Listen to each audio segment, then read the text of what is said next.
The defense. Throughout the season, the Lakers have struggled to establish any real consistency on defense. The numbers tell a worrying story. With a defensive rating hovering between 117 and 118 points, the Lakers currently rank around 17th in the NBA in defense, meaning they allow more points per game than almost half the league. This places them firmly in the lower middle level among the 30 NBA teams, far from where a title contender should be. What makes this even more concerning is that the Lakers' defensive problems aren't limited to a single area. There are flaws in transition defense, lost rotations on the perimeter, and lapses in communication that result in open shots for opponents.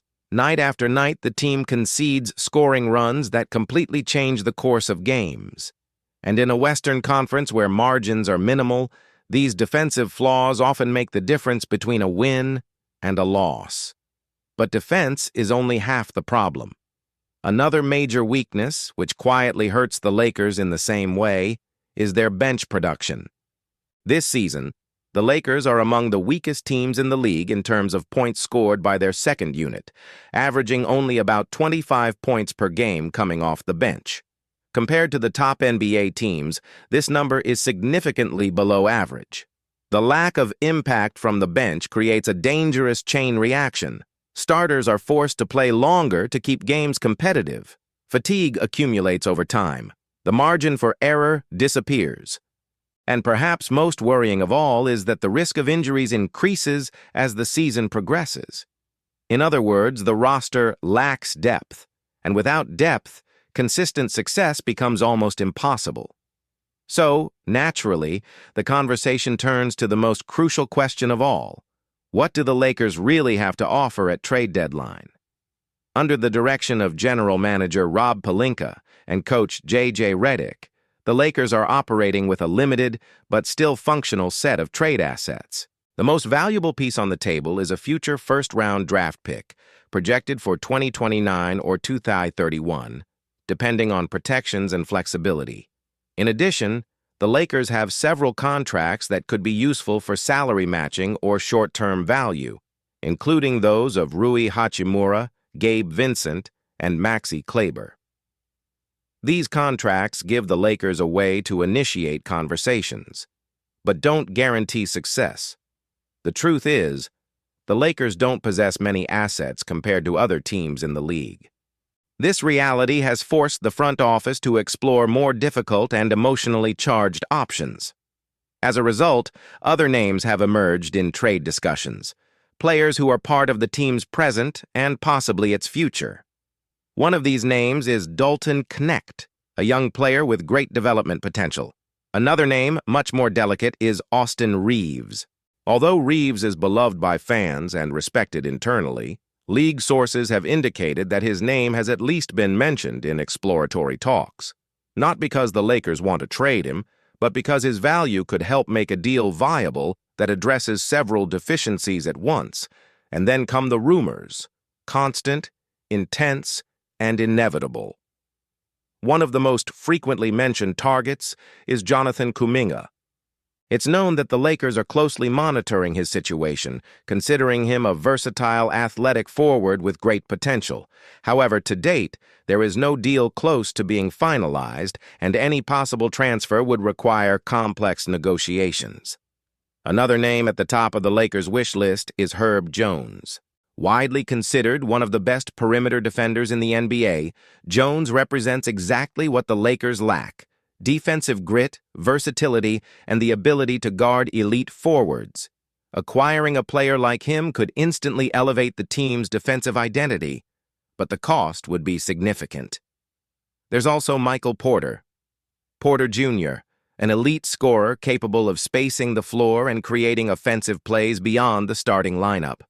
For a Lakers team that frequently struggles to score when the starters are on the bench, Porter Jr. would provide an immediate offensive boost. Again, the question remains, what would the Lakers have to give on the way? Which brings us directly to the next chapter of this story. The journey, the locker room chemistry, and the growing anticipations NBA trade deadline, roster rumors, and front office decisions. the Los Angeles Lakers finally received news that brings relief, optimism, and emotional balance to the locker room. Austin Reaves may not have returned to the court, needs stability. Reaves is recovering from a calf strain, an injury that sidelined him at a crucial point in the season. Although the medical team hasn't released an exact timeline for his return, the plan is for him. That possibility alone is invigorating. It's going to be great to have him with us on the road. We're going to have a lot of fun together, said Doncic, clearly comfortable and confident in the bond they've built. This bond has become increasingly visible not only during games, but also in practices, warm-ups, and quiet moments behind the scenes. Cameras have already caught Luka and Reaves joking around, exchanging smiles and keeping the atmosphere light during pre-game routines, a small detail that says a lot about the locker room dynamic, and that chemistry matters. Austin Reaves has become much more than just a supporting player for the Lakers. He's a fundamental piece, someone who understands spacing, pacing, and knows when to ease the pressure on the stars.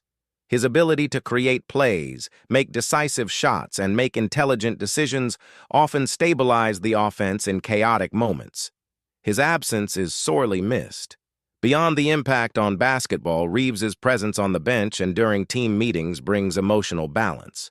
He communicates, supports his teammates, and helps maintain focus during difficult times, qualities that become even more valuable on long trips where fatigue, frustration, and adversity can quickly accumulate. And this trip is no ordinary challenge. The Lakers have already begun this sequence with 2 tough away games, facing the Denver Nuggets and the Los Angeles Clippers, both physical confrontations that demanded maximum effort. But the most emotionally charged game of the trip is yet to come. The Lakers now travel to Texas to face the Dallas Mavericks, Luka Doncic's former team, in the final game of NBA Rival Week, scheduled for Saturday night, 24. This game carries several meanings: personal, competitive, and symbolic. Luka's return to Dallas always draws attention, intensity, and pressure, and having Reaves by his side, even if only in a supporting role for now, brings comfort and confidence. After this matchup, the challenge only increases. Throughout the trip, they will face 5 consecutive games against Eastern Conference. Every moment counts, and the crucial reinforcement the Lakers need arrives at just the right time. This journey will roster with the return of Austin Reaves. Would you trade future assets now or wait to protect the team's long-term future? Leave your opinion in the comments, Lakers Nation. Let's talk.